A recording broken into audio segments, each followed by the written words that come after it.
On behalf of the Assistant Secretary of Defense for Manpower and Reserve Affairs, the Honorable Todd Weiler, I welcome you to the 4th MRA Brown Bag for 2016, with support from the Defense Center of Excellence, so thank you, Bill. We are delighted to have several special guests joining us today. I know Ms. Stephanie Varna, performing the duties of the Principal Deputy Undersecretary of Defense for Personnel and Readiness, will be joining us as well in a little bit here. And then I think we have some folks coming in from the Federal Bureau of Investigation. Their EAP program are supposed to be joining us. Oh, you're here. Very nice.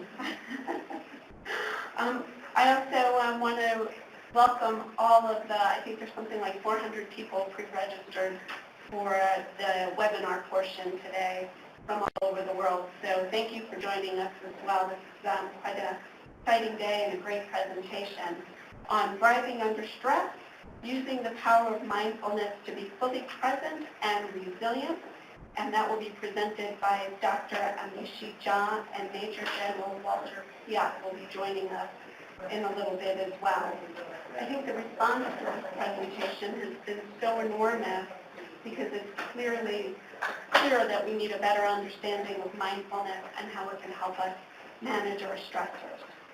So Dr. Jha is here from the University of Miami, where she is a neuroscientist, researcher, and associate professor.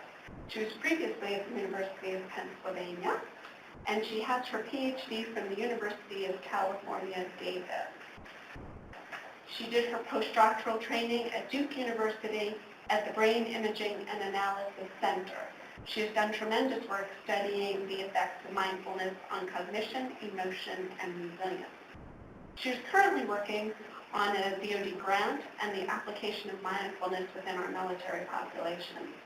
She's been internationally recognized for her work with several prestigious awards and has appeared on TV and radio and in the print media.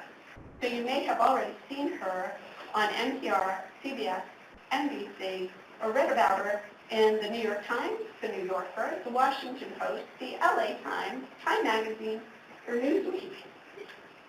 I guess briefly, the General will be joining us. He is the Director for the Army Operations, Readiness, and Mobilization. And I believe he has other duties as assigned at the moment, but will be here. He has, since enlisting in the Army in 1979, he has been assigned to and deployed worldwide, including tours in Iraq, Afghanistan, Kosovo, and Bosnia. He held command at the U.S. Army Infantry School, the 10th Mountain Division, the 7th Army Joint Multinational Training Command, U.S. Army Europe, and commander of U.S. Army NATO. He holds 2 master's degrees, and he's published 2 books on his experiences in Afghanistan. So I'm going to welcome Dr. Jha, and we'll welcome the General when he arrives.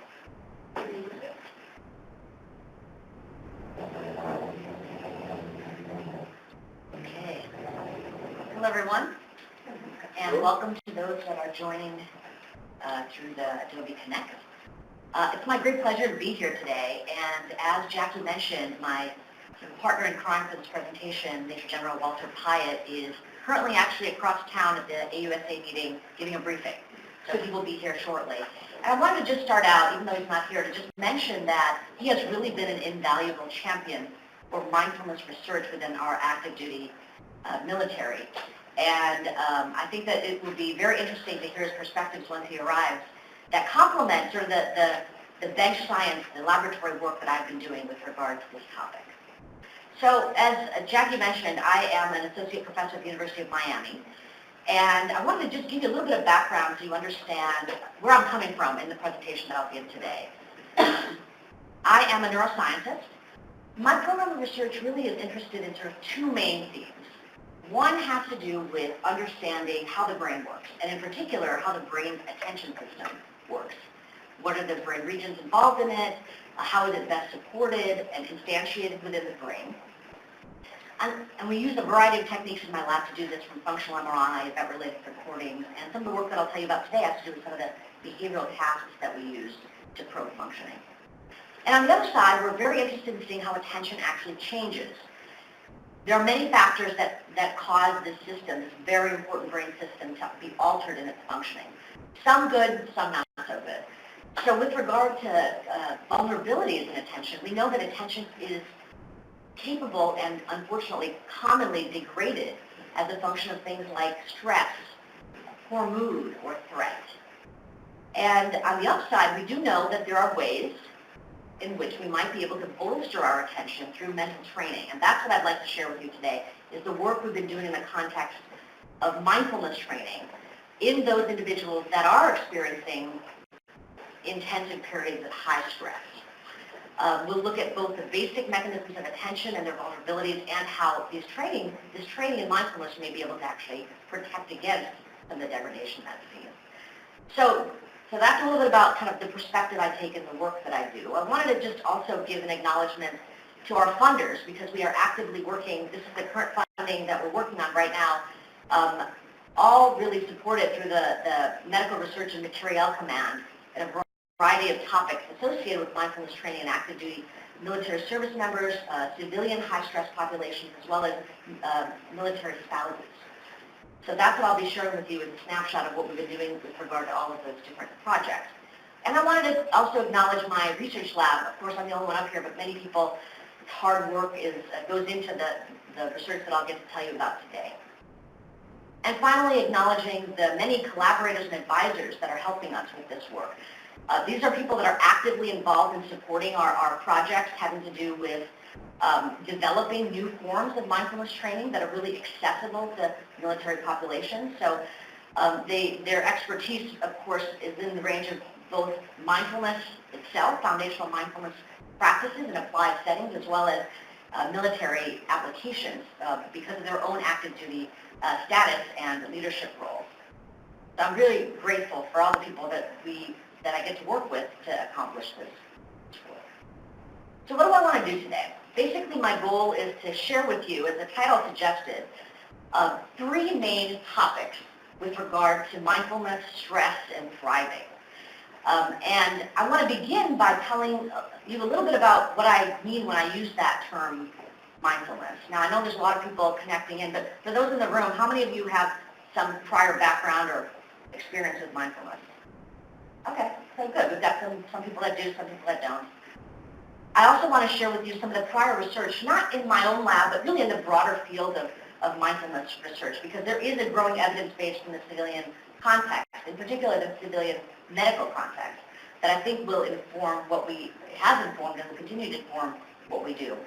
And then I want to really get in the weeds on some of the projects we've been doing with regard to mechanisms of action, how it is that mindfulness works, and what we're doing with regard to implementation questions of how to offer this type of training to many people that are experiencing high stress and happen to be either active duty military or military family members.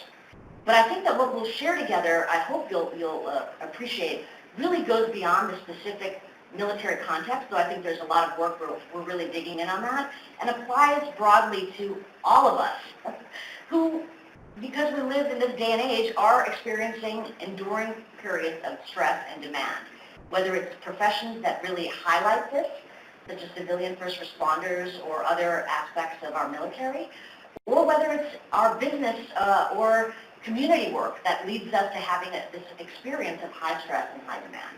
So I hope there's a generalizable quality to what I'll share with you today that will be personally helpful in what you take away.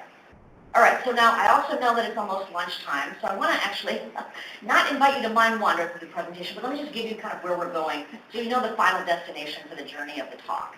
And what I'll land on at the end in reviewing our work is that mindfulness training bolsters attention and resilience, and that I feel at this point, given our current and past work, that it's absolutely worthy of continued investigation in high-stress, high-performance groups, including the work we want to continue doing with military cohorts and their families. So that's where we're going to go.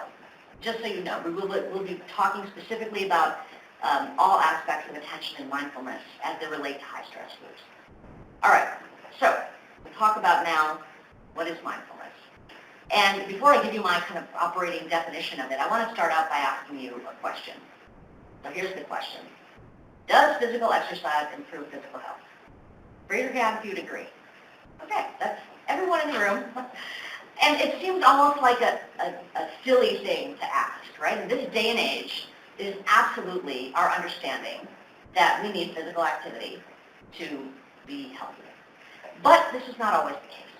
And in fact, one of the people that was central to allowing us to understand the importance of physical activity, where you're not just running because somebody's chasing you, but you actually are engaging in this because it improves your health, was an Air Force captain. And he ended up he coined the term aerobics. His initial research was on 27,000 service members to really understand how aerobic exercise in particular promotes physical health. So the military itself has has played a very big role, and I think, in transforming our cultural understanding. But the broader field of science has also contributed to this cultural understanding.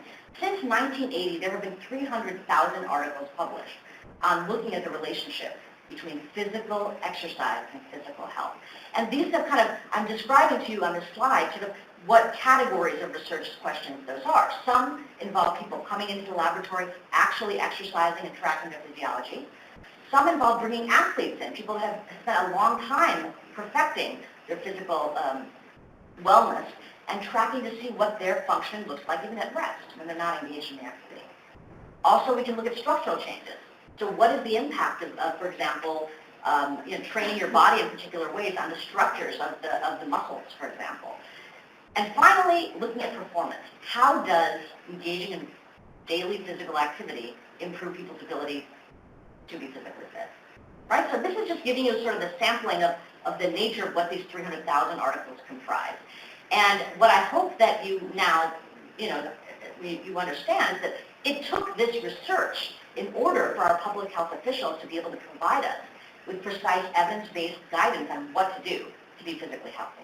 Now, we still obviously have a challenge of always doing what we're told, but we do understand that it is important for us to do so, so much so that it seems like a silly question. So let me switch gears now and ask you kind of a related question. Does mental exercise improve psychological well-being? Now, how many of you would say yes in the room? Okay, so that's almost everybody, but answer those of you that you are connected online. You didn't wander into this brown bag accidentally, so the fact that you kind of orient this way makes sense to me. But I think we're at a little bit of a biased sample, because if you have an interest in mindfulness, you might have an inclination that there's ways in which we might be able to improve our psychological well-being. But if we sampled broadly in the public of what is it that you think you should do, if you agree that mental exercise is necessary for psychological well-being, we might have a diversity of opinions on what you should actually do in order to stay psychologically fit. And one group that's been very interested in tracking that has been the National Institutes of Health. So they have probed and asked a large group of people this question.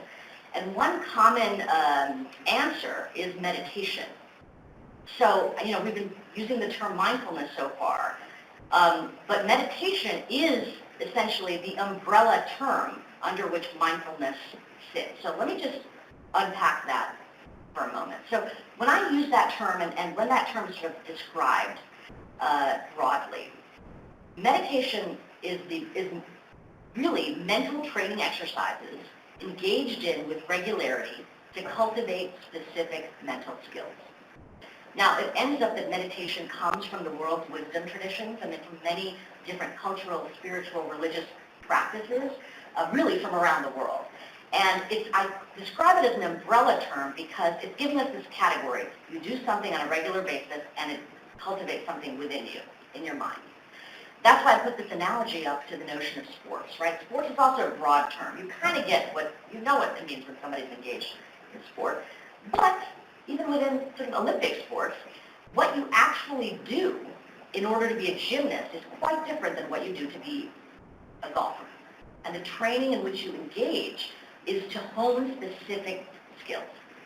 Same thing goes with meditation. It's a broad category, but different forms of meditation are highlighting different aspects of the functioning and mental skills you want to cultivate. So for example, these are kind of 3 examples of many different examples of meditation. One form would be transcendental or mantra meditation, which is a word or phrase that's repeated. And many aspects of this are to cultivate qualities of transcendence and your understanding of a broader connection with something beyond you as the individual. Or compassion meditation. Or what we're going to talk about today, mindfulness meditation. And I will definitely spend time talking about what mindfulness meditation is, but I did want you to understand when this term meditation is used, mindfulness or mindfulness meditation is one aspect that's cultivating very specific qualities. Okay? So let's kind of backtrack for a second. So I said that, NIH has now compiled the kind of things people do to improve their own well-being through mental exercise, of which meditation is about 8% of the population. But why is it that people do this? When you ask them, why do you practice this particular thing? One very common theme that comes up is this. And, just looking at this slide can make you feel a little bit of stress. But, and this term stress, really I'm defining or describing here as this broad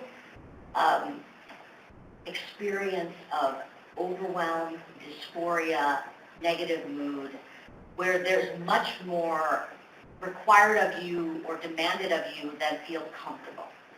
So really it's perceived stress or perceived distress, which is very different, let me just make clear, than having an amount of demand or challenge that kind of ignites or motivates you, which we call eustress, with the letters EU in front of the term. So I'm going to be talking really about stress that has to do with distress, and that is the nature of the kind of state that many people say brings them to mindfulness meditation. So I want to connect the dots a little bit. I mentioned that I'm an attention researcher. We're going to be talking about attention in the context of mindfulness, and now I've brought up this term stress. So in order for me to kind of unpack it, I'm going to ask you to go with me for a moment and think of a metaphor for the mind as described in this image, right? So an MP3 player. And I want you to think about the mind really as an exquisite mental time travel machine. We are very easily able to transport ourselves away from the present moment. And in what ways do we do this? Well, unfortunately, under stress, and during the experience of stress, our attention is hijacked either to the past or to the future. And when I think and describe the past, I'm talking about really pressing that rewind button so that you're really in a mode of ruminating, reliving, or regretting experiences that have already happened. And disorders like PTSD, unfortunately, have this preponderance of reverse being the mental state that we get ourselves into, or people get into.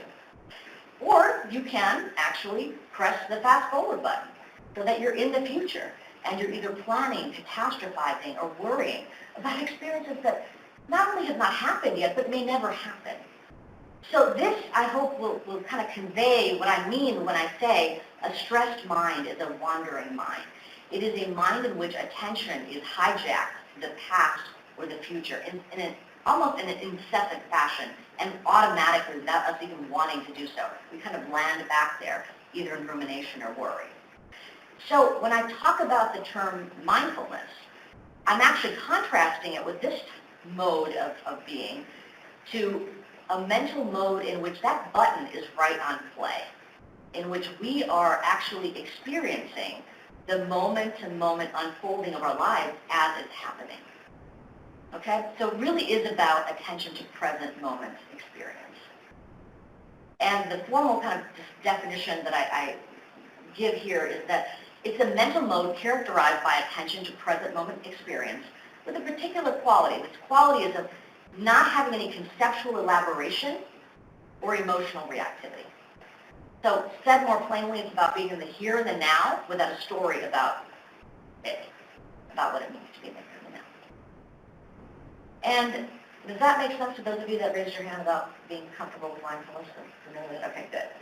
So, this term mindfulness has really kind of taken the kind of broader public interest.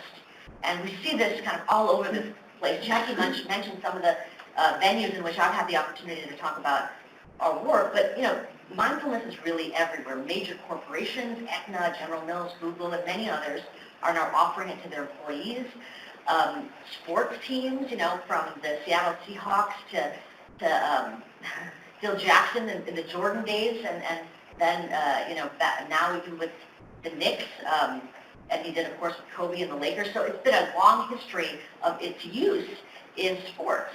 We also have members of Congress that are offering mindfulness training. This is Congressman Tim Ryan, pictured up there, ABC News anchor Dan Harris. And of course, the reason I'm here is to say that also in the military services, we are now offering a mindfulness training to service members and military families. So it has really grown in its kind of popular interest.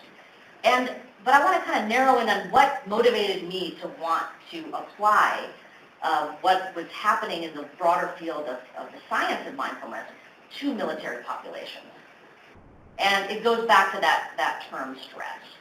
So, I think that this photo collage of soldiers images taken before, during, and after their deployment really is sort of a kind of a poetic snapshot or description of what's happening. I like this St. Jerome quote: "The face is the mirror of the mind. The eyes without speaking confess the secrets of the heart." And of course, we know what the psychological impact has been on our service members with repeated deployments in over 10, 12, 15 years now of ongoing military engagements. But where I connected the dots with regard to stress and attention and mindfulness has to do with thinking about a constrained period of time, which of course military service has these constrained periods of time, in which the demand and stress is higher, right? So whether that's deployment itself, or even the ramping up to deployment, the pre-deployment period in which you're preparing to go and you're training yourself to be ready to go.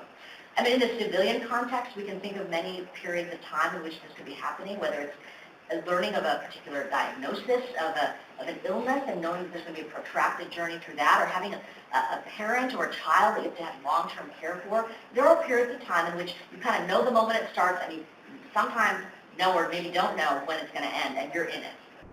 In the military service context, we know that stress can be problematic, and in particular, we want to see how we might provide solutions for high stress and their impacts on kind of three main categories, and I think this is a kind of a slice through it: psychological health, operational effectiveness, as well as what I'm calling here adaptive leadership capacity, which is really having the mental agility to deal with what warfare is these days, changing plans as needed based on the circumstances that emerge.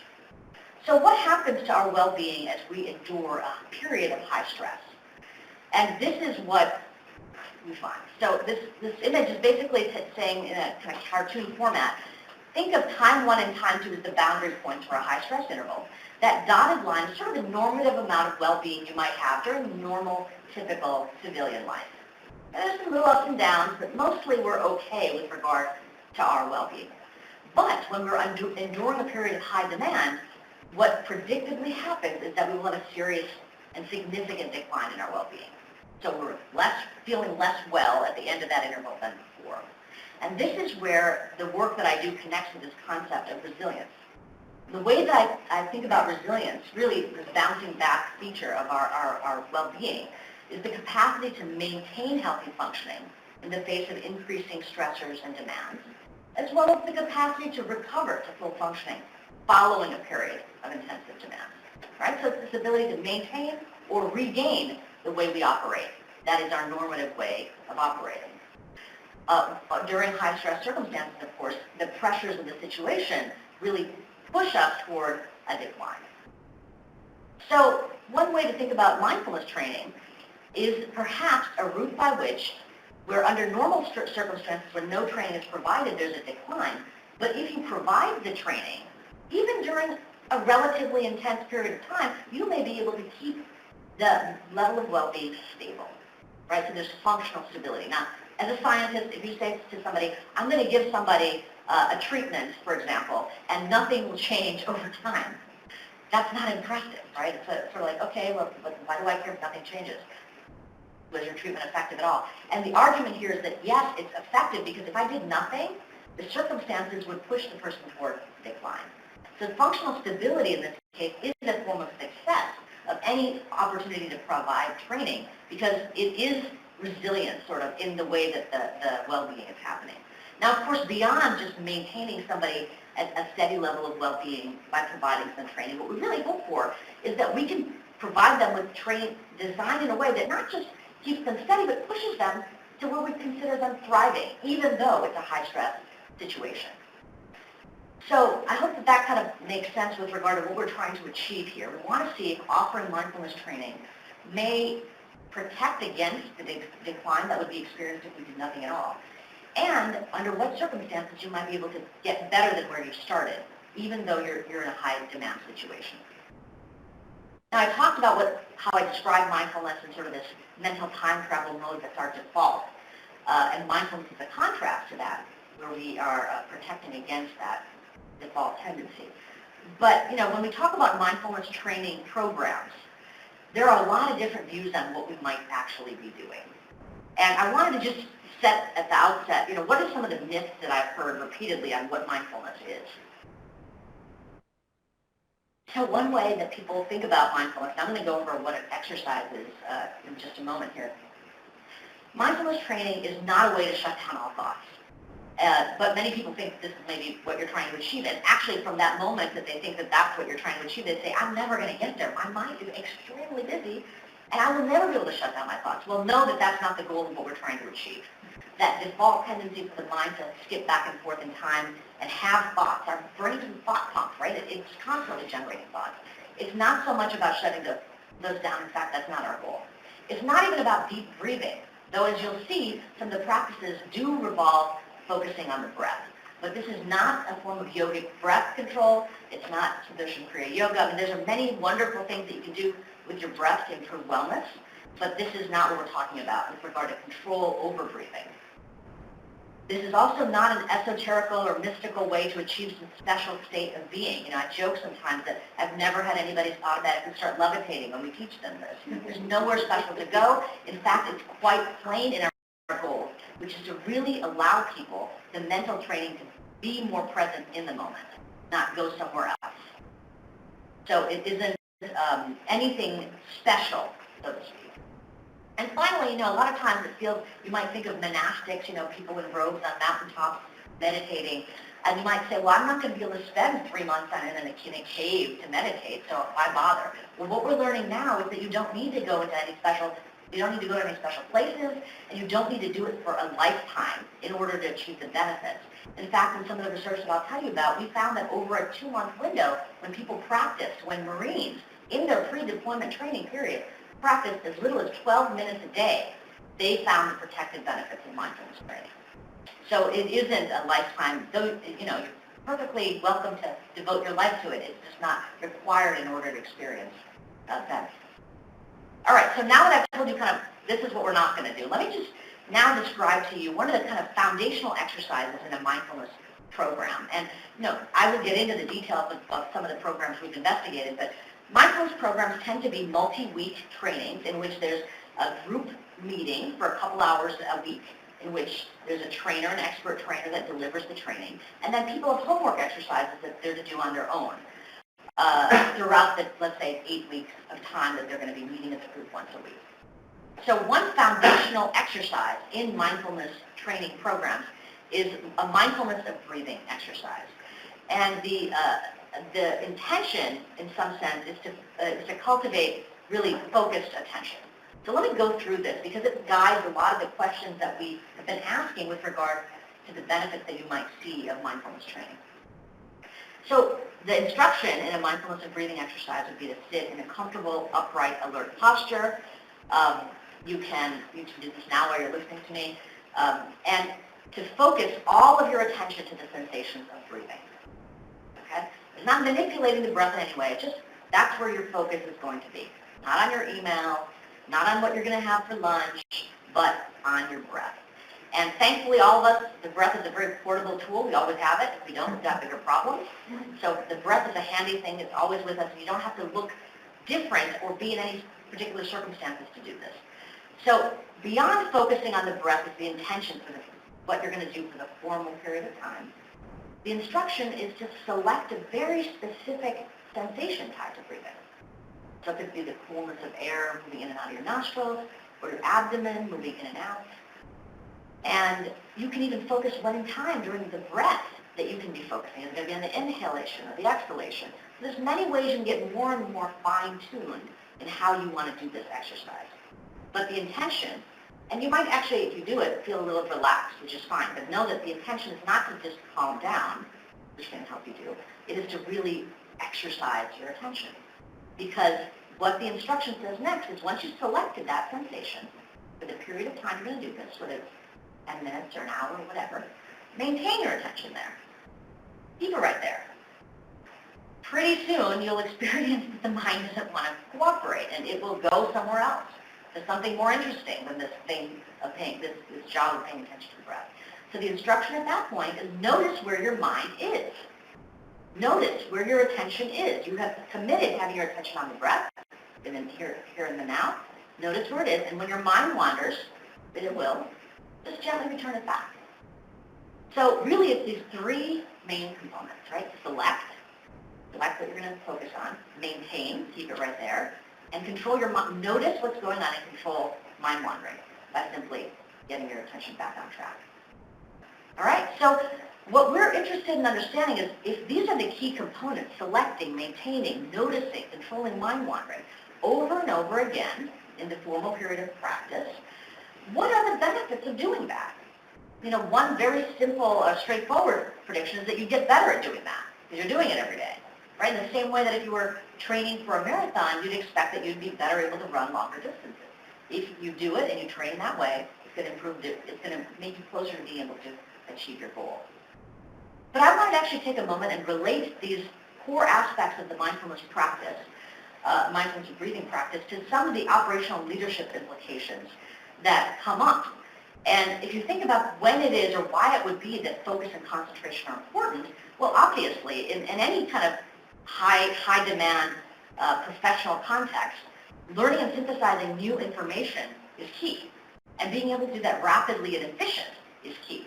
But if your mind is lost and not able to focus on the thing you want to do, it's going to be very hard to do that.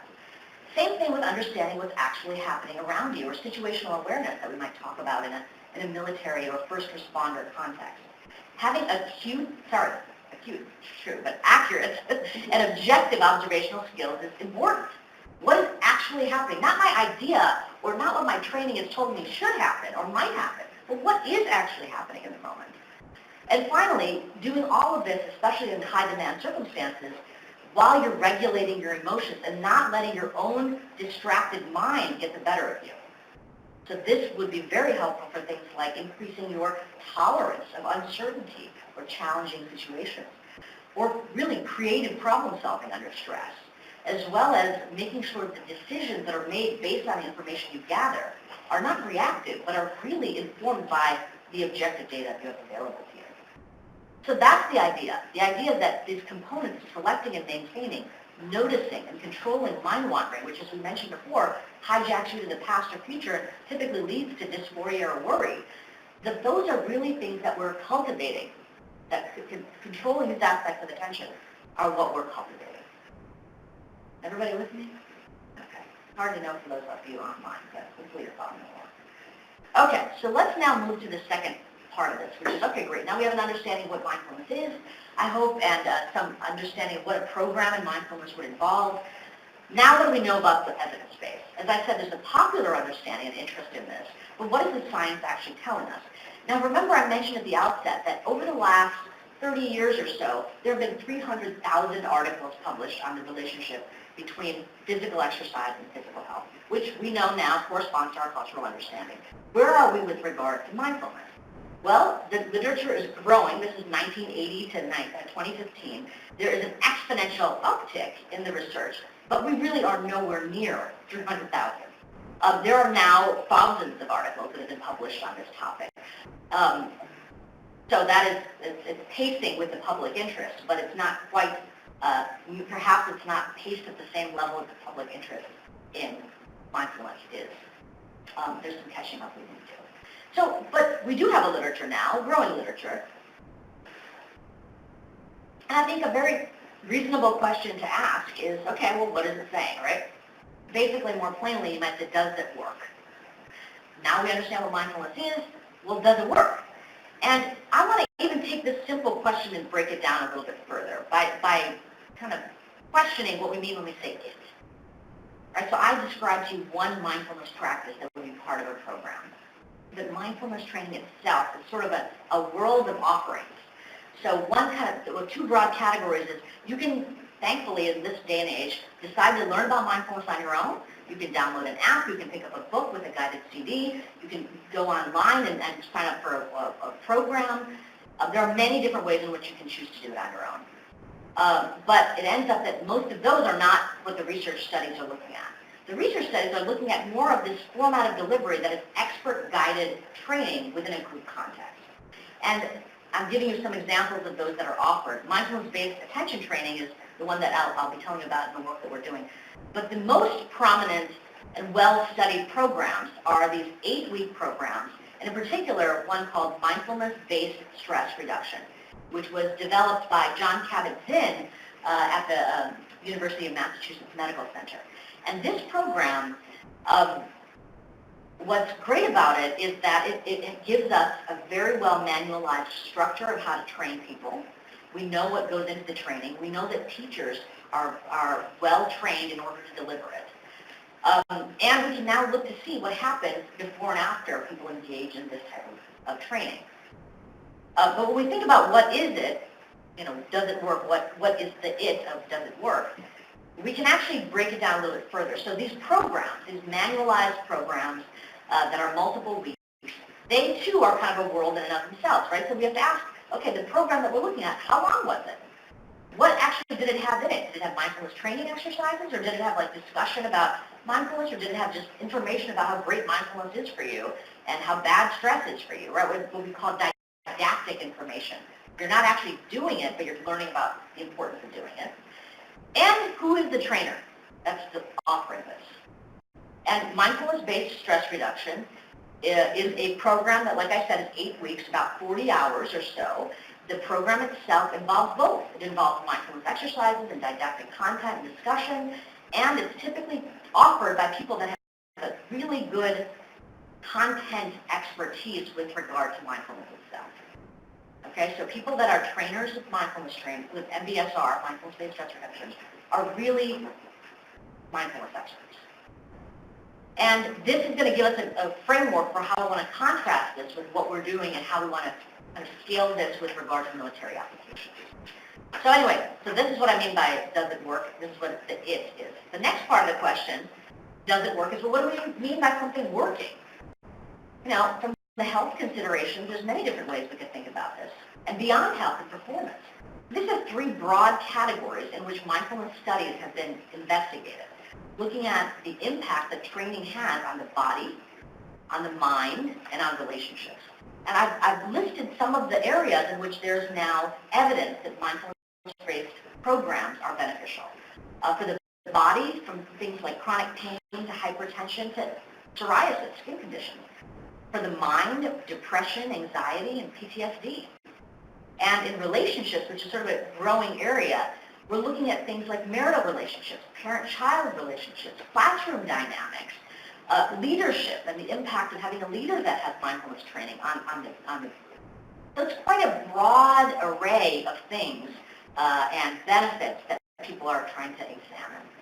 And again, anytime a new research area develops, it takes a while to amass enough studies so that you're confident that what you're seeing is really triangulating on something of value.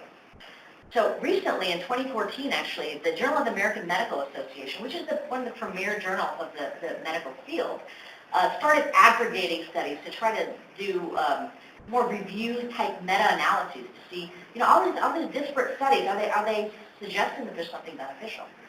And this was one paper where they looked at 47 different studies, 3,500 or so patients. And, just to be clear, they're not saying that, yes, this is a panacea, a magic solution for all your problems.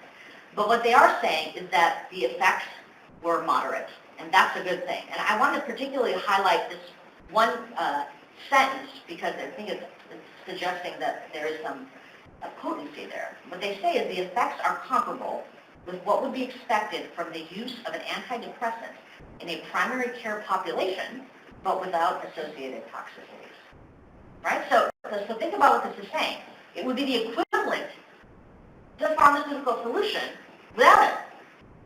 So this kind of puts the person, him or herself, in the driver's seat with regard to engaging in exercise, mental exercise in this case, in the same way that physical exercise can also promote health.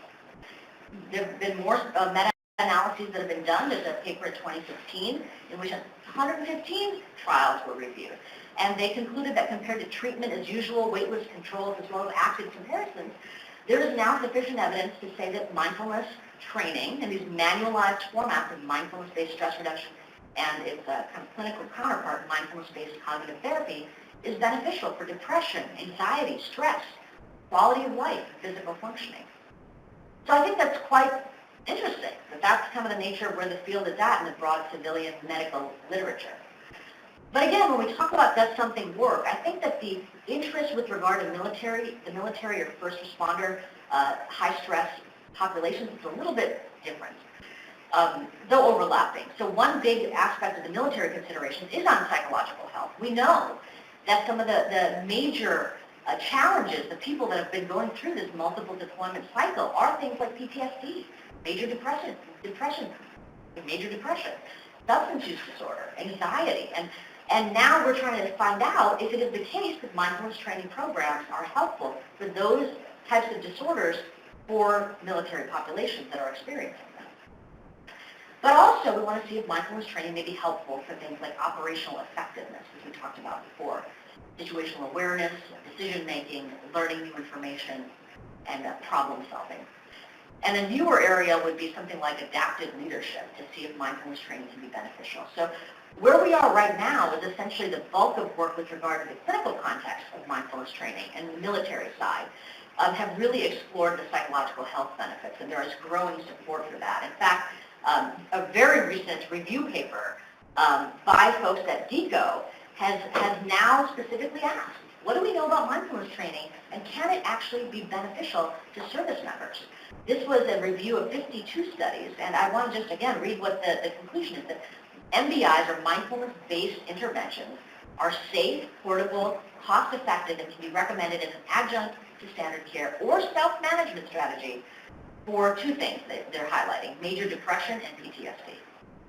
And there's a second part to this series that talks about the benefits for chronic pain and substance use. So I think it's very interesting now that a journal like Military Medicine is trying to not only address the interest in mindfulness training, but really do a formal assessment of its utility.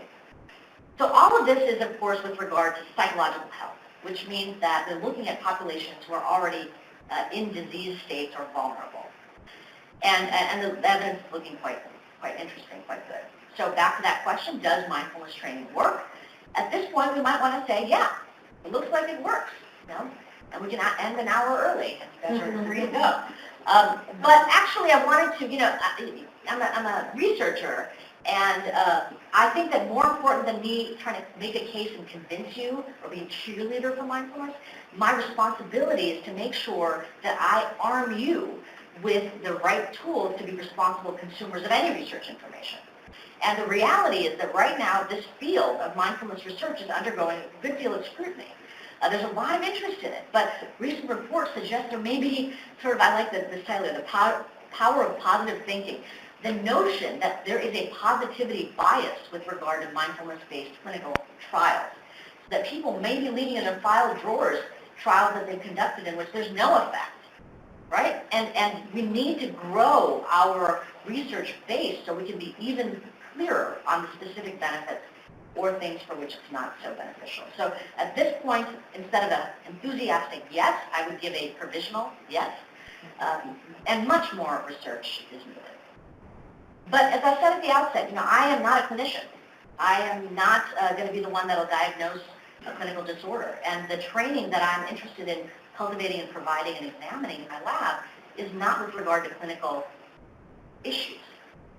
So the starting point for my work was a very important acknowledgement and appreciation that there's good things here with mindfulness training with regard to clinical work. But my interest was not if it works with regard to clinical effects. It really is how. How is it that mindfulness training is having these broad effects from psoriasis to making people better leaders and having marriages work better and PTSD is better? So what is it fundamentally that is kind of across the board part of what gets trained with mindfulness training programs. And that's where we can go to look at the brain. Sorry for the scary looking brain. So the brain, of course, is a big place. There's a lot of things, a lot of systems, networks, processes that it does. So we needed to take kind of just looking at the brain broadly to figuring out how we're going to study the effects of mindfulness training on the brain. And this is where I go back to that exercise I reviewed with you, right? So if the thing that they're doing, in the same way, let's say, going back to the physical fitness analogy, if you had somebody that had been doing a lot of upper body exercises, you'd know to look at their upper body and see the change in the function of the training that they did. Same idea. If we think the brain is going to change with training, let's look to see what we think is going to change within the brain. So in particular, we're going to look to things like attention and the brain system that supports selection of information or maintaining information, something called working memory. And I've got that little a whiteboard up there because we think of working memory as really the scratch space for the mind. It's sort of like you can think of the last time you had to calculate a tip at a restaurant, right? You kind of throw the number up there, you're doing the math in your head. That's your working memory. So we can think of attention, I mean, we can think of what mindfulness practices do is honing in on attention, or that flashlight of the brain, our working memory, or this kind of whiteboard, and our ability to notice and control our own mind wandering. And it ends up that we have a big literature within the brain imaging field that has already looked at what brain networks are involved in these processes. We know that there are brain networks, for example, the one in blue shown at the top. All of those regions, not the entire brain, but that subset of regions is involved in selecting and maintaining information, something called the central executive network. All of them work together, they talk to each other, and they are thought to allow us, the brain network that allows us to plan and select and maintain information. Same thing with the salience network that is responsible for the noticing of information in the environment, as well as something called the default mode network that really is activated when we are mind wandering, when we're not in the present moment and we are in mental time travel to the past or the future.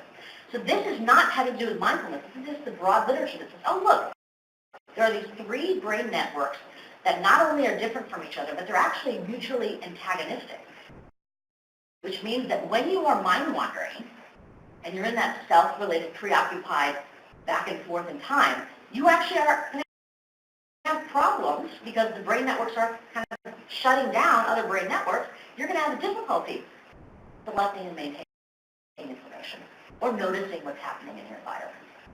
So knowing the basic neuroscience and knowing what processes are trained with mindfulness training allows us to have a better way to look at the brain to figure out what's happening.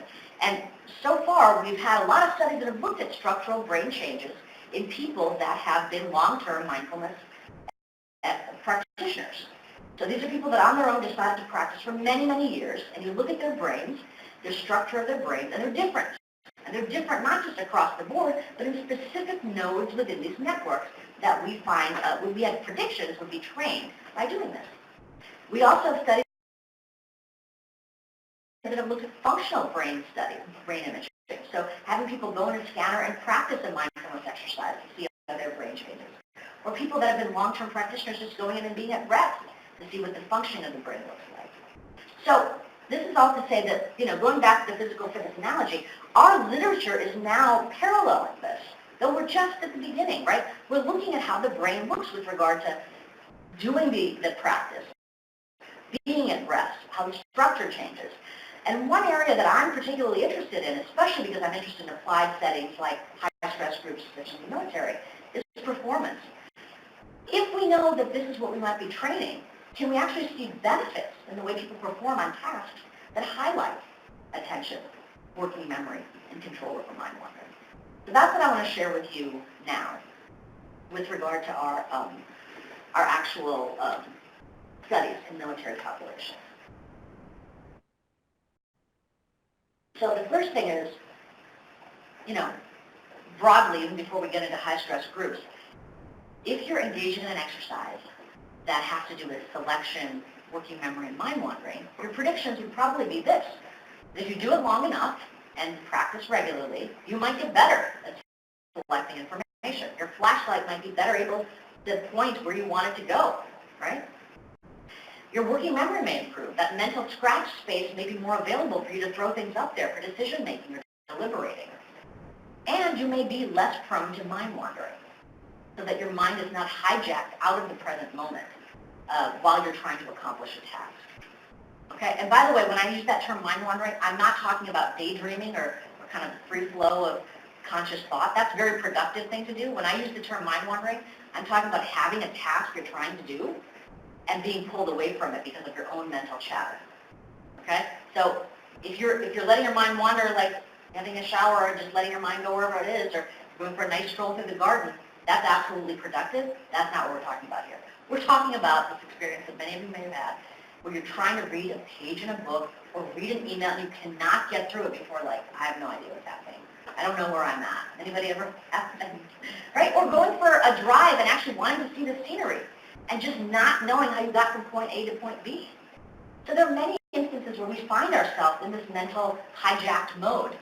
And the prediction would be that if we engage in practices where that's what we're targeting, we're trying to be less prone to doing that, we may get better in our attention and reduce our mind wandering. And that's what the broader literature is suggesting. We do find that there are now studies in which you're improving your attention, you're finding greater working memory as a function of engaging in these practices. But remember, this is improvement. This is saying that from beginning to end, after doing a program, you actually are better than where you started. And most of the groups that have been investigated have been people that are in sort of normative civilian life, where their attention isn't prone to degradation because they're not experiencing some intensive period of high demand. But in the populations that I look at, that's not what I'm doing. In my own lab, my interest really is in trying to see if we can offer mindfulness training as a solution to the costs of high-stress circumstances. Not just having something, a single event, but protracted periods of time where the demand isn't going to let up. Like, it's demanding now, and it's going to continue to be demanding, and it may end up, for example, in pre-deployment training, where you're going to have a high period of demand because you're preparing to go, and then you got to actually go. So that's my interest, is my interest is in how can we offer mindfulness training to groups that are enduring long periods of stress. And we've looked at a whole host of populations. I'm giving you a sample of this here from students over the academic semester. We know that student well-being decreases, and we now know that their attention is actually compromised as they get closer to final exams. Athletes, same thing. Pre-season training can wipe people out psychologically and attentionally, and then they got to actually deal with the season. Of course, this is when the training itself can be very demanding. So think of a month camp for a football team. Accountants, same idea. The tax season itself, or even preparing for tax season, can do this. And, of course, the military, right? So pre-deployment training, field training, deployment itself, these are all circumscribed periods of time in which the level of demand is intensive and isn't going to let up. And how you perform matters. I mean, in some cases, it's life or death for you or somebody else. So that's sort of the nature of the work that I'm interested in replacing that term well-being and seeing if there's a decline with the term attention, and seeing if attentional functioning, attentional performance declines over time, if you do nothing at all, and if mindfulness training can protect you. So what do we actually do? Well, one thing we have to do is collaborate with, in the military context, which is the one I'll spend the rest of the time talking about. We have to collaborate and hope to partner with people that are undergoing this intensive period of high demand. And it's very hard to get somebody that says, oh yeah, my unit is going through pre-deployment training right now. Sure, come on and do a research study. And this is where I was so grateful, and I hope Walt can join us soon, General Piatt can join us soon, because he was one of those leaders that said, we are going through a lot right now, but we need a different solution. And if you have something that people can do on a regular basis themselves that could help grow their own capacity, that could be very useful. So the first step is, and thankfully he did partner with us. So what we do is we stateside, before they're deployed, during the pre-deployment training period, we would involve them in the study, and we have them do tasks of attention on computers. We set up a lab on post, and they did tasks of attention, working memory, mind wandering. We assessed their mood and many different things before they begin their training. Then we'd have a period of time, let's say an 8-week, 4-week window over which they get the formal training. And then we, they do exercises like the mindfulness of breathing practice that we talked about in a group. They're also assigned daily homework. Then they come back at the end of the 8-week period, do the test again, and we compare. How do they do in their attention before and after this high demand period? So while they're in our study and they're getting the training, they're also going through their normal field training and pre-deployment preparation. It's not like we're doing it separate from the high demand interval. It's during the high demand interval. And we, just to give you a sampling of what we study, we do things like this. We give them the sustained attention response task, which literally is probably one of the world's most boring tasks, in which we're trying to see attentional performance when you make the task so low demand that it really promotes mind wandering. And I always think of like somebody on patrol where there may be something that's going to happen, but they're kind of there if to be in a vigilant mode for a long period of time and have attention ready. They can't be distracted. I mean, in some sense, this is the laboratory version of that, where they have to do something with regularity. And the task is just, when you see a number on the screen, press a button. It comes up once every half second. And when that number is a 3, don't press it. The 3 happens very infrequently, 5% of the time. So pretty soon people get into a kind of a rhythm where they're kind of on autopilot, pressing the button, and that 3 comes up and they accidentally press it. That can be a problem when it's not simple numbers on a screen, but for example, in some of the simulated versions of this task where people are doing firearm simulations where they have to shoot at targets and withhold at non-targets, if you're in a mode where you're used to doing something, withholding when you should can become problematic. So this is a good proxy from our point of view, not only of mind wandering when it's very boring, but of controlling an automatic tendency to respond when it's inappropriate. So this is just a flavor of the kind of tasks that we offer. And our question was, what does performance on this task look like over this high demand period of time if you do nothing at all? So we always have a control group that's just going through their training. They get tested twice. They don't get any of the mindfulness training. They may get another form of training in some of our studies. Well, what happens? Well, similar to the well-being slide I showed you early on, their attention declines. So the 8-week window between the 2 time points, attention gets worse. Okay? So now the question is, well, what can we do about it? So we wanted to offer mindfulness training. We knew 40 hours, even with an enlightened leader, was going to be a hard sell, give me 40 hours over 8 weeks. So we said we're going to actually ask for 24 hours, but we're also going to ask for other groups that will get shorter versions of this. That way we might be able to find a solution of how low we can go with regard to time demand and still find beneficial effects. Because if we can go lower and we still find benefits, that's what I'm going to want to implement more broadly. Right? So we constrained it to an 8-week period of time. In our first study, we actually had 24 hours. I'll tell you about what we did when we lowered it in a minute. So when we had 8 weeks and 24 hours, we wanted to match very much what was going on with mindfulness-based stress reduction. Of course, we contextualized the training for pre-deployment service members. And our content had both the exercises as well as the didactic information about stress and neuroplasticity and things like that. And for this project, I was very fortunate to partner with my collaborator, Dr. Liz Stanley, who's a professor at Georgetown, who happens to have both the content expertise as somebody who knows about mindfulness, but also the context expertise as being a former service member. She's a captain, an intel captain. So she was the perfect partner from my point of view of somebody that could embody both context and content expertise and deliver a training program to our service members. And we've had a very fruitful collaboration with Liz. Some of the studies that we published from a group of Marines that we work with suggest that yes, indeed, after 24 hours of training over 8 weeks, military service members in their pre-deployment interval are protected against a decline in working memory and in attention, and in growing mind wandering over time that can happen without training. We also found that this improvement in what we call executive function in working memory corresponds with protecting against negative mood. So there are some kind of connecting the dots between psychological health and attentional improvements as well. So basically, again, to kind of capture what I just said, if we provided training, they stayed stable with functional stability. And if we looked within the group that got training and looked to see what happens if you really on your own, gung-ho, committed to doing the practices that we asked you to do on a regular basis, was there a benefit of doing more than just sort of some bare minimum? And yes, those that engaged in more than this typical amount, like I said, around 12 minutes, if you did more than 12 minutes a day, you actually improved from where you started.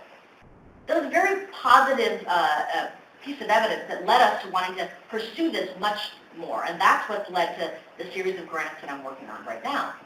I wanted to tell you about one of those projects, actually a couple of those projects, and I'll start out by describing the STRONG project, which is where I met General Piatt. We needed a unit, a big unit, a brigade level, because the number of participants that we wanted. Thankfully, I'm very grateful that he took us, he accepted our invitation to collaborate. In fact, he even gave me an opportunity to put the brainwave cap on him. This was in 2009.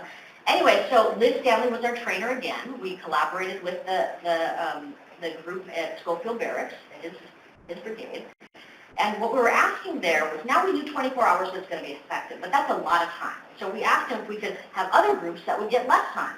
A group that over eight weeks got 16 hours of training, and another group that got 8 hours of training. And, you know, if you're going to cut the time so that it's 8 hours instead of 24, you have to cut something, right? So the question that we asked was, when we cut it down to 8 hours, what if we have it so that one group gets really just mostly the mindfulness exercises? They get the workout. And another group primarily gets the didactic information. So kind of splitting it out. So we have a practice-focused or a training-focused group and a didactic-focused group. If you think about the analogy, it'd be like going to a gym, really wanting to get fit, and then you hire a personal trainer to help you do that. And the personal trainer, in one instance, just make sure you do the reps, do the workout, go through the circuit. And on the other hand, another trainer may actually say, okay, this is why I'm going to tell you how great exercise is for you. You know, which one would you rather have? So we have a hunch with regard to physical fitness. We were asking the same question with regard to mindfulness training. And as I said, Liz Stanley was our collaborator, so she again had both of these points of expertise. I think my next slide is going to have garbled look on it. Yeah, sorry about that. So I don't know what happened to this slide, but I'll just describe to you what happened in this published study. When we compared the group that got mindfulness training exercises over their 8 hours versus the group that got didactic information, we found that the mindfulness training group stayed stable over time, whereas the group that got the didactic information still met with Liz once a week, you know, for the 8 hours of training over 8 weeks. They declined significantly in their performance, and they look no different than a group getting no training at all. So essentially, you can imagine, you know, going to a gym and having your trainer tell you how great exercises doesn't make you more fit. You have to actually do it to benefit, and that's what we see here. So from that point on, we've kind of grown in our interest and wanted to now say, you know, having somebody that has both the mindfulness and military expertise is very rare. And if we want to scale up, we need to figure out a way that we can have a whole cohort, a cadre of trainers that can provide this. Because once we know that it's beneficial, we cut the time down from 40 hours of MBSR to 8 hours of mindfulness training and still finding benefits. The question I wanted to pursue was the training question. So one of our grants now is looking at the train the trainer question, and we have developed a training practicum, and we partnered with people that have really what I call context expertise. These are Army sports psychologists, performance enhancement experts that know how to train soldiers in performance excellence. But they didn't know anything about mindfulness training. So they know how to train, they know this group well, but they didn't know about mindfulness. So we spent several months training them up on the mindfulness component and teaching them the specifics of the course. And they actually offered it to soldiers, and we tracked the soldiers that got the training to see how they looked. And we compared the trained trainers delivering it to other folks that actually were fantastic mindfulness expertise folks that would train mindfulness and MBSR in the civilian setting, but did not know, had no prior experience with a military audience. And when we put those sort of head-to-head, what we find is that the people with the context expertise actually produce stronger benefits. So this does seem to be a way forward where we can have folks that have a good deal of familiarity with the group that we're working with, and we provide them with the training to learn how to deliver the program, and there are benefits. So that's what we're doing now, is pursuing that strategy. So we've finally gotten to the end of the presentation, and I wanted to kind of give you the summary of where we're at, right? So kind of what I said at the outset. So mindfulness training, based on the work that we've been doing, does seem to indicate in the broader research literature that it's quite beneficial for psychological health improvement, though, as I said, much more research is required. And in our own work, we're finding that it does seem to protect against the vulnerabilities in attention and working memory and mind wandering that can be very problematic for performance, especially over high stress intervals. So I would say I stand by the kind of take-home message I said at the outset, that this is definitely something worthy of continued investigation in the military setting. And I would say beyond active duty service members, we can broaden it out to all of Department of Defense, because, you know, people supporting things that aren't actually going out and being the warfighters are still undergoing high demand and high stress in many ways. So that's what we're up to now, is we're looking to see ways in which we can offer training and get more of a cadre of trainers set up. We've also now moved to working with military spouses, and are also asking questions with regard to train the trainer modalities for military spouses. We hope to start working with special forces soon, and also this question of leadership. If this is a beneficial form of training, but it's not supported by the leaders, it's not going to go anywhere. That's what we know from the broader resilience literature. Resilience training can be wonderful, but if leaders don't support it, it's not going to get implemented, and it's unlikely to be of benefit. So we want leaders to understand what we're talking about, and we think that it actually would be very helpful for leaders themselves, given the extremely high demand that they're under. Not only to go through what everybody goes through, but to lead the people through difficult circumstances. So that's one of the next projects that we're hoping to pursue. All right, so that is the end. And I just want to finally end by thanking all of you for your attention. Thank you. Thank you. Are there any questions for Dr. John? And we also have on the remotely, but we could start within the room. Sure. I have a question about the lasting effects. There's the implementation studies for Yes. impact. Yes, that's a great question. So I'll just repeat the question if people couldn't hear. What are the lasting effects of the training, right? So pre and post 8 weeks, we found some positive results. And we're there every week for the 8 weeks. What happens when we're no longer there and they don't have any accountability to us to continue practicing? And we do track about a month after we go back and we test again. And in many cases, what we find is that they're back down to baseline. So the kinds of questions we're asking now are, how can we best support ongoing practice beyond the formal period of the training? In fact, one of the projects we're actively doing right now is to offer a practice room, a space in which people can come and do the practices in a regular fashion every day, and talk to the leadership to allow them time during the duty day to go do that. And I'm hopeful that as the better we are at supporting ongoing practice, the better it'll go. This is also the motivation behind having the leaders learn about mindfulness training, because if it can be self-sustained in the same way daily PT is, you know, after a while, you don't need an outsider to come in and train you how to do it. The group knows how to do it, everybody's comfortable with it, and as long as it's supported in a formal fashion through the duty day by leadership, I think it's going to have more traction. But that's absolutely where we want to go next, is how to, in the same way we're finding best practices for implementation solutions for the program itself, now we want to pursue how do we keep those in an enduring fashion. Yes. Is there a time then where you see individuals practicing where there is a pause and do see sustained benefits? Have you had a chance? Say it again. I'm sorry. Can you So is there another time where you see the same practice, and maybe a pause, but still see sustained benefit? Right, so it's almost like a washout study, right? So like they practice, like if you think of the pharmacologic thing, like the drug has an effect, there's benefits, and then they're no longer taking it, and then there's still continued effects. There are no formal studies, because actually what happens with people that practice and benefit is that they don't want to commit to giving it up. Right. And at some point, it becomes so ingrained in their own way of being that they can't, right? So if they know that every time they come to a stop sign or they're waiting for the elevator, they're going to take a mindful pause, just part of their daily implementation. They're not going to forego that, and they almost can't. So I have not forced anybody to stop practicing and see the effects, but the analogy would, again, be like physical fitness. We never would have the expectation that once we stop working out, we're going to look like we did after we trained for a marathon. We've never had that expectation. The brain is the same way. It needs to be trained and exercised daily to see the benefits.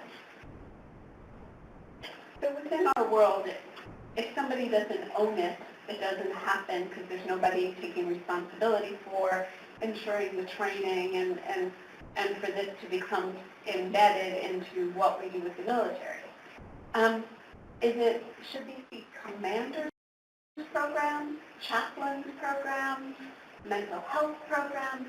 Who should own this as a way of ensuring that it happens, just like we do with the physical fitness test? You came at the right time. Well, so my answer at this point is that, and also. So I think that chaplains should offer it. I think that mental health providers should offer it. I think that it should be considered for leadership opportunities. But the intention behind each of those delivery structures would be very different. So in the clinical setting, you would have clinicians offer this as a way to better psychological health, because there is a problem, right? Somebody's actively experiencing PTSD and you want them to get better. That's very different than the command context, in which everybody is getting ready to go, right? This is a readiness issue. You need to be ready to go in peak shape. And we know from our pre-deployment work that if you do nothing at all, even though they're maybe operationally getting all the information and ready to go, their attention and well-being is declining as they get closer to the deployment date. So being ready means maybe also being mentally ready through the use of mindfulness training. And in that case, you're not trying to solve a problem of psychological illness. You're just trying to keep everybody thriving so that they're ready to do their mission. And in the context of chaplains and other support services offering this, I think it can be offered in a kind of ongoing fashion for people. In fact, we're involving chaplains in some of our work with military spouses. Because many times people, especially spouses, will not go to psych services. They may speak to their chaplain, and the chaplain feels maybe unable to have the tools to offer somebody solutions in an ongoing fashion. So some of the special forces chaplains we've been speaking to have been very interested in adding this to their toolkit and what they already offer. So that would be my answer, is that I think that these are all ways to go forward. We have our hands in some of these modalities. As I said at the outset, I'm not a clinician, but I'm glad that work is going forward. But the readiness and the kind of ongoing support aspects are what I'm interested in. And when you look at it, whether it's more effective if you practice by yourself or in a group? We have not compared that yet. That's going to be part of some of the leadership questions that we ask, is that we tried doing it. It's very hard to do. I mean, it's very hard to get people to agree to practice in a group unless they see that it's of benefit. And so we kind of needed to set the stage that, look, there is some benefits that it's worth your time doing. And we're not there yet, but I think that'd be an interesting question to ask. And one more. What about the time? Is it better to do it in the morning, on the weekend, the evening? I know you talked about... It's better to do it than to not do it. Let's just put it that way.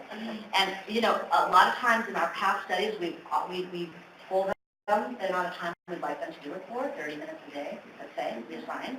Nobody does it for 30 minutes a day. I mean, very few people do it for 30 minutes a day. And so now we're moving to kind of a different way of thinking about it. It's like, what is the amount of time that you can commit to doing it for 30 days? Something like that, right? So for the period of the program, or even beyond, till we see you again after the program's over, and we're going to see you again. What is the amount of time? If it's 1 minute, commit to doing it for 1 minute. But you have to keep your commitment.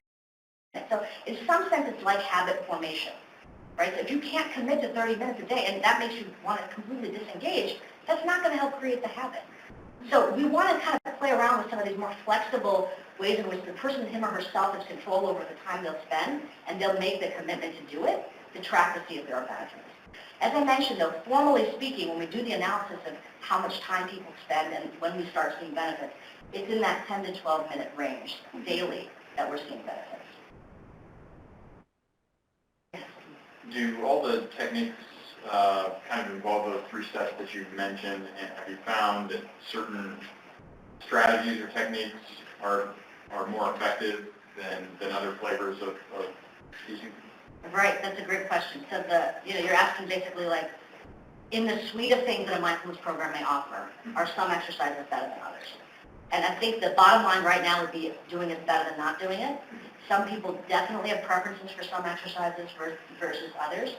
All, as you were asking in your question, all tend to have this common element of cultivating a state of being more present in the moment. And that can happen through the breathing exercises I described. You can happen through walking mindfulness practices where you're actually paying attention to the sensation of walking. You can do the body scan where you systematically sweep through the body, which looks many ways like progressive muscle relaxation, but you're not manipulating or tightening any aspects. You're just watching different aspects of the body. So people prefer different things, and some people absolutely hate the walking practice, and some people absolutely love the walking practice. So the key is that we offer this suite in the hopes that some one of those will work for you and that you'll commit to doing it in an ongoing fashion. There's not a clear winner among them. So far, we don't have enough data to really say there's a clear winner, and what it would require is doing a study in which maybe only one is offered, like only have the breath focus, only have the body scan. So there's kind of challenges on how we best work out the research design to answer that well. We've got a bunch of questions coming in from the virtual audience. But before I answer more, we have General Piatt here now. I think it would be wonderful if we could actually have the opportunity to have him say a few words. So just so you're filled in, I think you're a cool guy. And I wanted to make clear that, without high-level leadership support, even when good solutions are offered, they don't get implemented. So I'd love it if you could say a few words about your side of the story. Okay. Well, I think you're a cool girl, too. Oh, thank you. Really cool. And really smart. I just would say that it's very obvious when we train our soldiers. I'll just talk from my experience as an Army infantry soldier, that when we're going to go to combat, we're going to take on tough missions, we have to become very, very physically fit. And we spend a lot of time, hours a day, becoming very physically fit. And we start small, we work it up so we can get to that right level. And you're going to deploy in harm's way, so you make the maximum part of the time training in your profession. You shoot your weapons, you shoot at high rates. You do this all the time. But we don't do anything for our minds. And it's one of your best tools in these complex environments that we put our soldiers, so all service members in when they're deployed. So it's really a gap that's missing. And I saw it over and over again in deployments where being in the moment can make a difference between life or death, between killing the enemy when we need to, or preventing a civilian casualty or collateral damage when we don't need to. And I have many stories, but I'll share one that really strikes home with me. Is we were in Afghanistan and we had done numerous missions at high altitudes, capturing numerous enemies of terrorist camps, all these things. We were very successful. And we had one more mission to do. The intelligence came in all the way from Central Command. We had an enemy target. We were authorized to bomb the target. We didn't even have to go on the target. We decided we would, because we thought the intelligence would be worthwhile. We could get the turn on the enemy. Well, we went up to altitude, 11,000 feet. And when you try to put a couple hundred soldiers at 11,000 feet, it takes a long time. And it was May, and it was snowing. It was very difficult. But we'd been up here before. We had confidence. We had found the enemy hiding where he thought he had sanctuary. So we knew what we were doing. We were confident. As we went up, the snow began to fall and fall and fall. And I had airplanes overhead. And they were telling me that we were already authorized to drop. We didn't need to get eyes on target. They were there, and they only had so much station time left. So the pressure was mounting. I had to get up. I had to surround the camp, protect our soldiers, while still make use of them, make sure I had the air asset at the time I had it. Well, we got up there, and we surrounded the area. But as we came closer, which is very difficult to do without being detected, we saw the directional tent set up in the area. We didn't expect that it was going to be occupied by this many folks. And again, it's snowing very hard, and we can't see very many people, and then we see figures around the camp. And we had just done this less than 30 days prior, and it was a very hostile outcome. But as the soldiers started to send in reports, one soldier came over the radio, and I remember it vividly because he was so clear and he was so confident. We had everything. We had a pre-approved target from the highest command. We had air overhead that was ready to drop bombs. All they needed was Mike to call it in. We had tents on the objective where we were told the intelligence was perfect. We let it up. We had the area isolated. It was secure, and we're ready to assault. This is the basic. It doesn't get any better than this. Until this one soldier came over the net and he said, "Sir, I don't see any weapons." So we had male guards moving around. And he said it again, "I don't see any weapons at all." To be in that moment, to be so clear, to see everything that months ago or just weeks ago and the month prior to that, you saw over and over again, we put him in the spot we trained him to be in, we trained him to equip him, trained him, made him physically fit, and he deploys, and he has the presence of mind to say, "I don't see any weapons." And then his sergeant says, "You know, he's right, we don't see any." Unusual for a guard at that camp to not have a weapon on him. And then the sergeant said, "Well, let's just grab this guy." And that's what we did. And they grabbed a couple of them that were apparently pulling guard for the other folks that were still in the tent. So we thought, well, they're just bad enemies. They're just stupid terrorists. They don't have a gun with them. But then, meanwhile, this rather mean and angry woman came out of the tent yelling at us in a language we couldn't understand because we had our men held hostage at this point. And we soon realized that this wasn't a terrorist camp. That this was a tribal community that had come over these mountains for hundreds of years to find pasture in Afghanistan and Pakistan, and did this every year. But it looked exactly like what we thought it would be. We sat that day and we had tea inside their tents with little goats nibbling at my helmet. And I just could look these people in the eye and I thought, you know, we could have killed them. And I had every authority to do so. Everything looked right, but that outcome would have been terribly wrong. But it was the presence of that soldier's mind. And then numerous deployments, coming back after a deployment to Iraq was when I met Amishi, and she explained to me really what was going on inside of me and inside all of us, because we'd all suffered from post-traumatic stress. We had plenty of options afterwards, but nothing was happening for the positive. We do all the same things, provide all the same information, nothing good would come out of it. Our soldiers would still spiral into problems, they'd spend all their money the wrong way, they would beat their spouses, they'd get in trouble, they'd use drugs, they'd use alcohol, all these things are still happening. But we wanted to try something different, and we did. And I think the results of that, although scientifically Amishi can speak to it, to me, I saw it instantaneously. I saw a gap that we should have done prior to our deployment, that we need to train our minds just as much as we train our bodies and just as much as we train with our weapons, because before we shoot the weapon, before we can get up that mountain, it's our mind that interprets that environment we put our soldiers in. And these environments in today's combat areas are extremely complex. Nothing ever looks the same. Nothing is ever black or white, enemy, friendly. It's not that way. Even a child can carry a weapon or a child cannot have a weapon. It's just you have to be able to interpret it in less than a split second. So you don't want that person's mind wandering somewhere else or thinking about the friend he lost yesterday. He or she that needs to be in that moment at the time so that they have all the right tools to make the right decision in a very bad situation. So that's how I came to mind. They're my cool friend. With that, okay, man? Thank I'm you. very sorry late, but I was across town at our convention and our secretary held me in a briefing with industry, so this one is actually more important to me because of all the things we're trying to sell over in the convention center this week for the Army, all the cool tanks and all the fast helicopters, it's our service members of all services that are the most critical piece of kit is what we call it in the Army.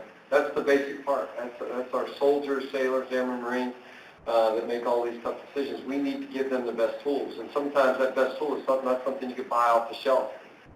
It's just right here in between our ears, and we need to explore more with it. And I think we'll see the benefits from it. Yeah? So, Sir, I think you just hit on, so I'm looking at the online, there's like dozens of questions that have come in from the online community.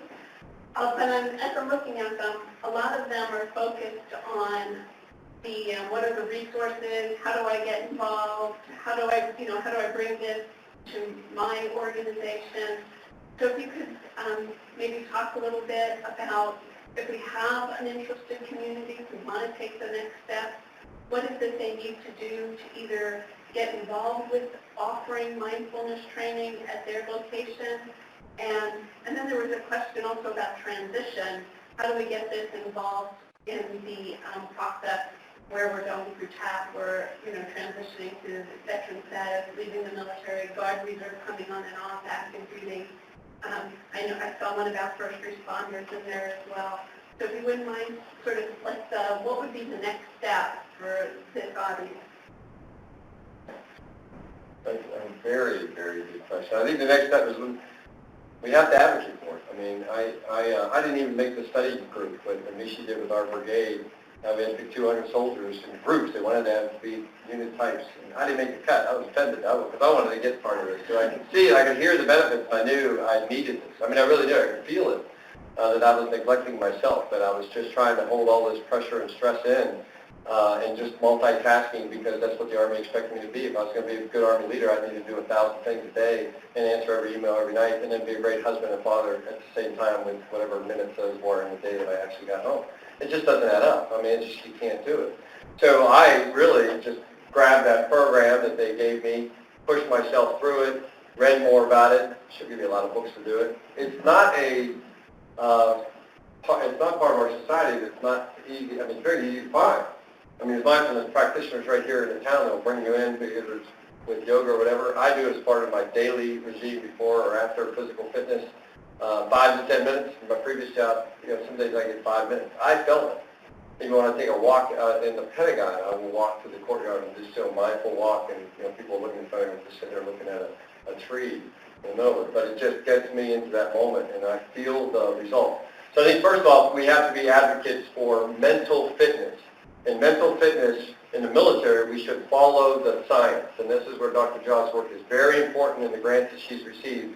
Because everybody's willing to sell us anything, the next shiny object. It'll cost $1 billion, it'll take us 20 years to get it, and it will never produce what we want it to produce. This really costs nothing. So we need folks to advocate for it, try to self-teach, get involved, and promote mental fitness in the organization and see what's out there until we get a bigger decision on this. I'm trying to push this on the Army senior leadership that we can see that we know mental fitness is an important ingredient of our comprehensive soldier fitness program, but we don't have the right tools, I think. My argument is we don't have the right tools to do it. I guess, I think that probably... Oh, sorry. No, It's your height. I think that, yeah, absolutely everything that you said, but also formally, given that this is partly DECO supported. DECO was actually the first place I ever got pilot funding to study this. That first set of studies that we did was only able to happen because of the funding that they provided. So funding is the first thing. We need funding so that we can continue getting solutions that are low time demand and cost effective in this scalable train-the-trainer modality. If people that are listening are interested in particular in our MBAT program, that's probably the one that we've studied the most, at least that we're actively studying the most, in addition to our published papers with mindfulness-based mind fitness training. They can contact me directly to learn about MBAT. As I mentioned, we are growing the scalable delivery and trying to train a cadre of trainers now. So that's sort of the in the weeds, I'd say that would be one thing to do. So can you, because I'm monitoring here, can you give out, if we have an audience that's interested in MBAT, Yeah. what's the contact information and where could they get the trainer? Oh, we're not there yet. I mean, at this point, the contact information is emailing me directly. And I'm coordinating that step. That's why I think having this opportunity was so key and so important to me, is because we are now really at that critical point where we think we have a solution that needs to be tried out broadly. And we have a training program, but it's not ready to have 30 people come to Miami next week. We're moving toward that solution. And by the way, it's pretty nice to come to Miami. Okay, great. Are we, so I know we're at about...